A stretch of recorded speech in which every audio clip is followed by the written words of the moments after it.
What's going on? It's your boy Bowie here, aka the Sub Scientist, aka the Glaciologist. And this video is the last one in a series of videos about what the upcoming Mortal Kombat 2 game, which is hopefully far out by this point, can inherit from various NRS Mortal Kombat titles. Previously, we went over what it can inherit from Mortal Kombat 9, what it can inherit from MKX, what it can inherit from MK11, and now we are about to go over what it can inherit from Mortal Kombat 1. Now, there are things that Mortal Kombat 1 did correctly. It's not a lot, and it's not the majority of things. It's not the majority of features and gameplay mechanics and stuff like that, but there are definitely areas in which MK1 definitely it did right by players. Mortal Kombat 2 can inherit those things and ignore the rest. So let's get into what that looks like. All right, so here we have Mortal Kombat 1, and though the popular narrative is that this game is the very worst in the NRS series, that doesn't really apply when it comes to probably the most important aspect, and that's the gameplay. Mortal Kombat 1's gameplay is a mixed bag. I think overall it's good, but there's definitely bad elements that this game inherited from previous titles, but we'll get into that in a minute. But one of the very first things that MK1 should definitely keep, let me see here, is the use of this meter. Because we have the 3-bar meter system that made a return in this game. And NRS built upon what it had previously learned from Mortal Kombat 9 and MKX. So one thing that's really good is breakers now cost all 3 bars. So it is a massive commitment if you decide to break a combo in this game. And oftentimes you can't do it twice in the same round. In previous NRS titles, characters like Mileena, characters like Cabal, they could literally break up to 4 times. Well, it could break a maximum of 6 combos in one match. If we're talking about MKX Mileena or MK9 Cabal, characters that just built a shit ton of meter and could do 2 combo breakers every round. You know what I'm saying? That's not possible in this game. You know what I'm saying? Because meter is very, very valuable. One other thing, really good thing about the meter is that it is easy to build. Let me where was the thing I just had? Oh, breaker. So let me turn that off. Let me turn where's the meter? So in this game, you build meter not just for taking damage, but for doing it. And so this ensures that both players are constantly building meter when they do things. Obviously, the attacker is building less meter than the defender is, unless they perform a special move. But it ensures that if you're doing things to your opponent, whether on block or on hit, you're going to get a little bit of something. So you pretty much always have meter, but you still have to use it intelligently. So that's really good. That's a very good thing. One other aspect about the meter that is very good in this game that I hope that is continued. I don't even know. What was his special? There it is. There it is. Is how Notice if I regularly block, look at how much chip I'm building, right? So I'm gonna try to flawless block now. Whoops. Hold on. You see how when I flawless block, there's no chip being built? Not only is there no chip, there's no it negates meter build too. See that? There we go. So if you practice this flawless blocking, which you can see evidently I haven't, but you can negate chip. See, now notice the regular chip. Now suddenly it didn't build. So what happens is if you flawless block your opponent, they don't build meter and they don't chip you out. That's the best use case for flawless block in Mortal Kombat, in my estimation. And I hope that is continued in the next game.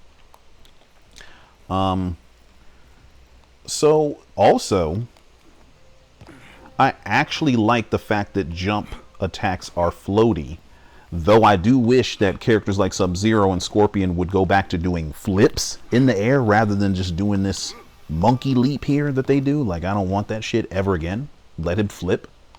You know what I'm saying? Most characters should flip. There's some that should jump like this. Like, I wouldn't want Goro doing a tumble if we play as him again.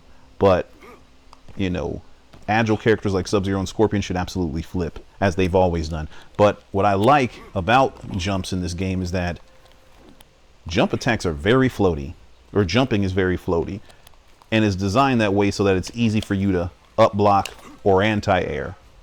As a matter of fact, anti-airs are pretty okay in this game. They would be excellent if not for the stupidity of the jump kicks, but I'll talk about that in a minute. But in general, you can jab people out of the air in a lot of situations, and that's not something that we were able to do in a game like MKX. It got better in MK11, but a bunch of jump attacks just outright beat your anti-air options. But now you have, you know, your anti-air jabs that are pretty good. Even a lot of uppercuts are good at anti-airing. Now you'll notice I didn't really mention up block that much. That's because I don't want this to return. Because for one problem that I often have is I do them accidentally. Like I'll be holding block and I'll let go of block. At least I feel like I let go of block. And as I go to jump, I'll actually get an up block. So instead of me leaping over the opponent when I wanted to, I get an up block input. Or I think there's two timings for up block. Yeah, there is. There's a long up block and there's a short one. And if you hold the block button too long, you'll get the long input instead of the short one. Which means that, you know, when you try to block an attack or up block an attack like an overhead or something, and they don't do it, you're still looking stupid up blocking, and you've given up the advantage that you would have had from them whiffing. And so that's problematic. So, but then the big issue with up block is that it turns jump in attacks into a 50-50 mix-up for both people, when it really shouldn't be. Because when the opponent jumps, right? For one, if I see my opponent jump, I should be able to swat them on reaction. Period. Doesn't matter who I play. If I'm standing in this range right here and I see them jump, or if I anticipate that they're going to jump and then they jump, the guessing game should be in my favor. Period. because I read that they're going to jump, right? And it doesn't matter if I do a jump-in kick or jump-in punch. It should be in my favor as the defender because I read that they were going to jump. But what happens is jump kicks are so stupid, and they have been stupid since Mortal Kombat X. And they're dumb because they have a super long active window. So some characters can be all the way out here like Conan, and you're not going to anti-air them for nothing, and they're still going to kick you. And then the damn jump kicks also have the nerve to be plus on block, and they, you know, hit overhead and all this type of shit. Ridiculous. So in order to counter the ridiculousness of the jump-in kicks, NRS added up block, which should ideally mean that, hey, jump-in attacks are safe, or jump-in attacks are risky, right? Well, here's the problem. The issue is you have characters that have dive kicks. You have characters that'll do, you know, I'll just do an empty jump. And now when people cross over, it's a guessing game for the jump-in attacker and the defender. I have to guess whether the opponent's going to up block or not, and they can wait until the very last second to up block. So if I do like a late ass jump-in punch, they might up block me at the last second. And there's been so many instances where I cross somebody over thinking they're going to up block, and no,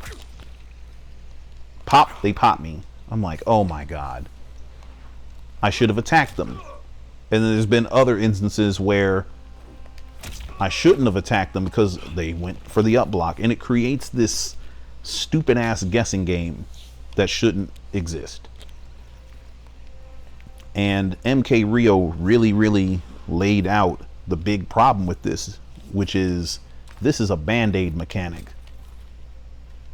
See, because if jump-in attacks weren't so stupid, if you had to wait until you were here to get your jump-in attack and to be able to hit it, like if the active frames were cut down dramatically to where you could only hit somebody here, hold on. Like if you had to wait until this point in order to get your jump-in attack here, you could just anti-air. You would even have to have this up block. Or if jump-in attacks didn't have priority over grounded anti-airs, you wouldn't even need this. You could just literally make jabs, uppercuts, and other anti-air moves take priority over jump-in normals. You could just do that. And then you would never need this. You know, you'd never need this mechanic at all, because what happens is this creates more problems. Basically, the more mechanics you add into a game, yes, it solves an issue, but it creates new problems that wouldn't exist if it wasn't there. And so I don't want up block to return. So definitely no. Obviously the big elephant in the room with this game are the cameos.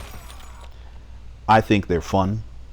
They're definitely the best use of the variation system, because we've had 3 different variation systems in Mortal Kombat history with NRS. You had the MKX variety, where they were predetermined. You had the MK11 variety, where players got to swap moves out and create loadouts. And now you have this variety where you have basically assists that function as special moves that everybody can use. This is the best implementation of that system. Having said that, I do not want cameos to return in Mortal Kombat 2 unless it's a separate fucking mode that players can access on their own. it needs to be a side mode. Just like in MK9, you had a tag mode that players could play if they wanted to.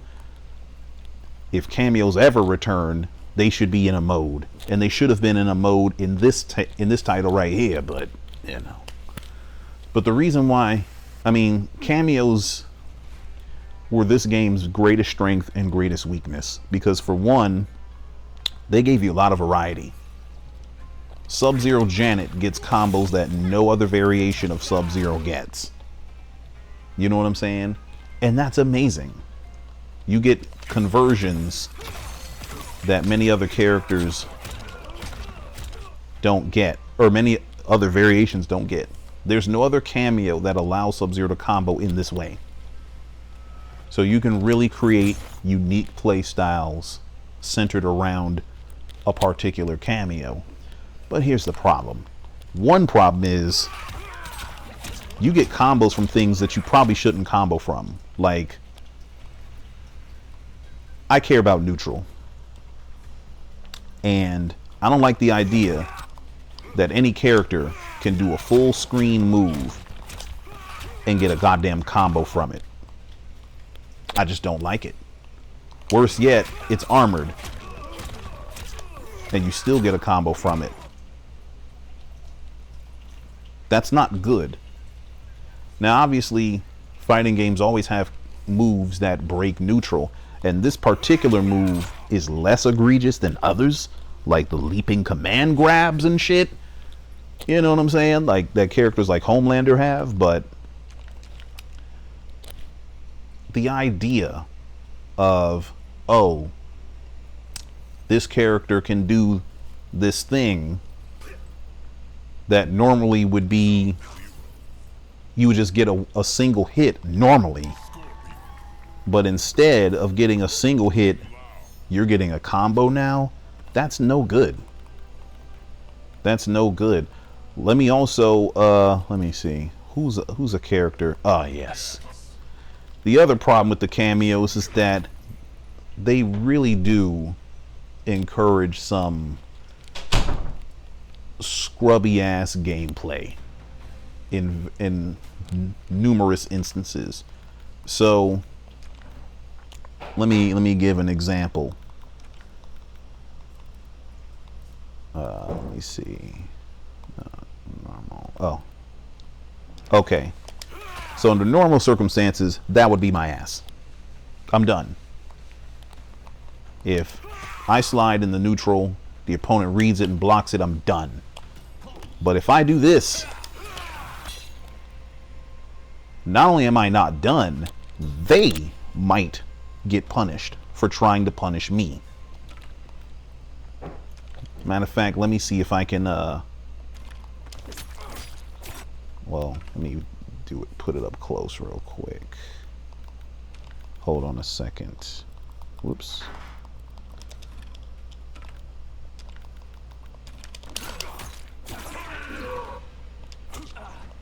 Oh shit, what happened here? Why is it not? Oh, block. Oh, the hell? Why is he not blocking? Oh, stance hold. I need to put on stance hold.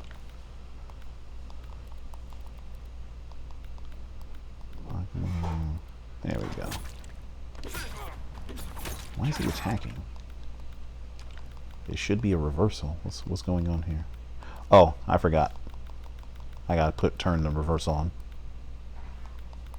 Sorry. Okay. So that's death, right? Instead of that happening, hold on.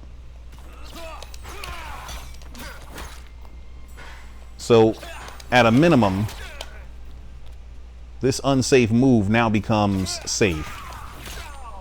And in certain other instances, if I time it right, now suddenly I get a combo for doing something risky in the neutral. The opponent did the right thing. They did the right thing. They punished the way that you're supposed to punish all moves. If someone does something unsafe, you punish with a full combo. But in a gazillion instances in this game, you can't punish with a full combo. Because if you try to combo them for them being unsafe, they combo you. And that is irritating. That is the nature of assist games. But nobody asked for Mortal Kombat to be an assist game. Mortal Kombat never needed to become an assist game. That was something that NRS decided to do just because. And no one requested this. Nobody asked for this.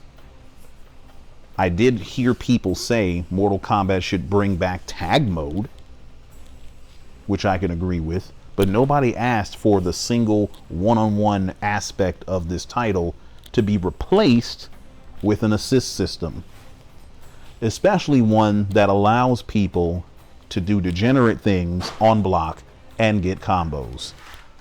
And then even in the other instances where, let me see here, whoops,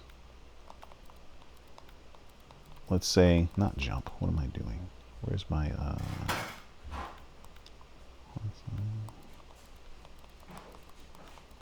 okay, stance, hold. All right, so we've seen this a million times right here. Why is he not? Oh, he tried to do a reversal. Oh, let me turn that off real quick. Turn off reversals.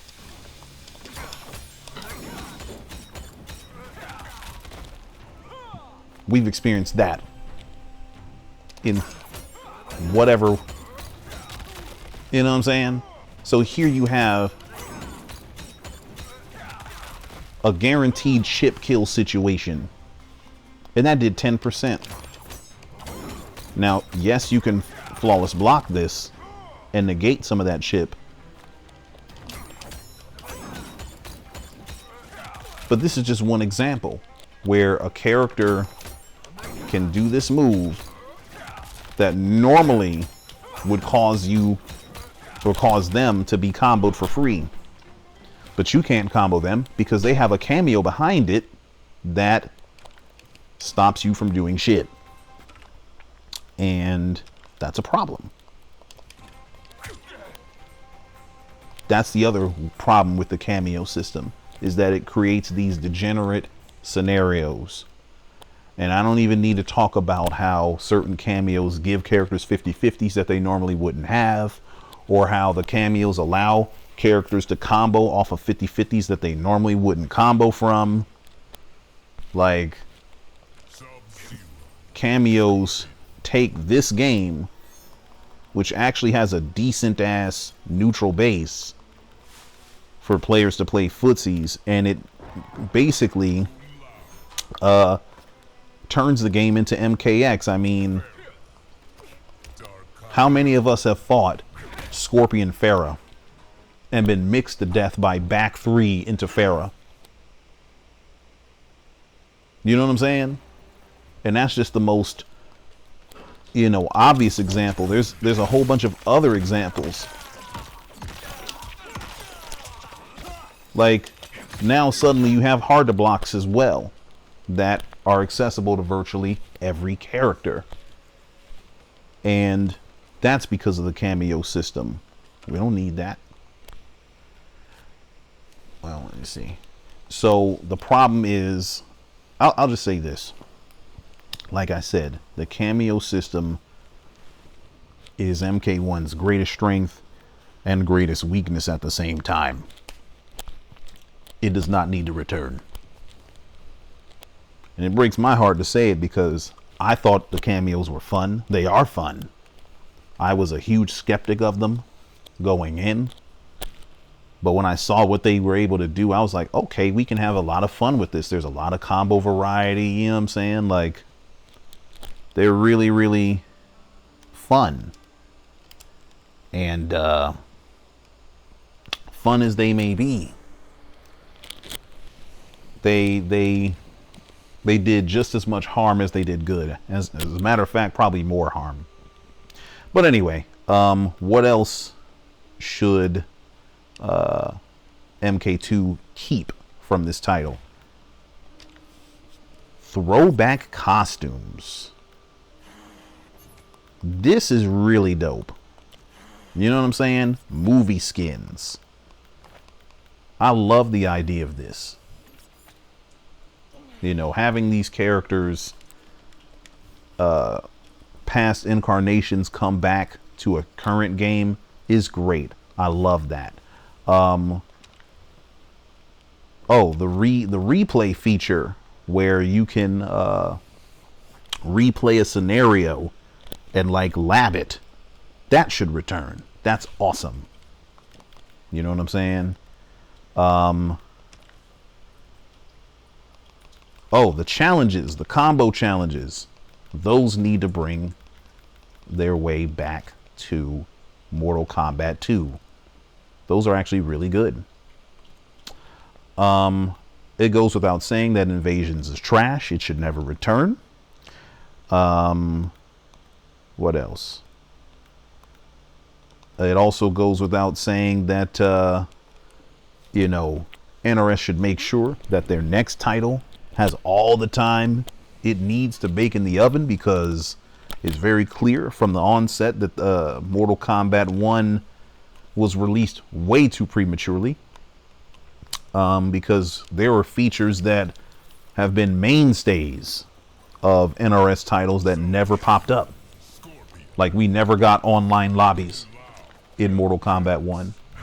Ridiculous. It took a year for them to do cross-play.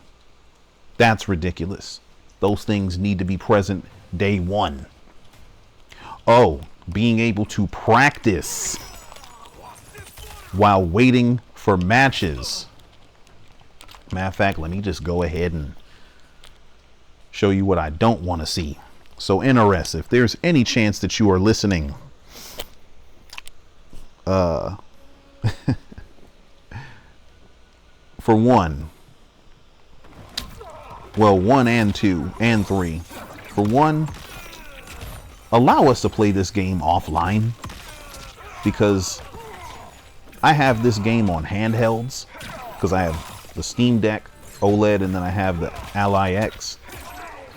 And there are certain times where I can't play this game when I'm not at home because my system's not connected to internet.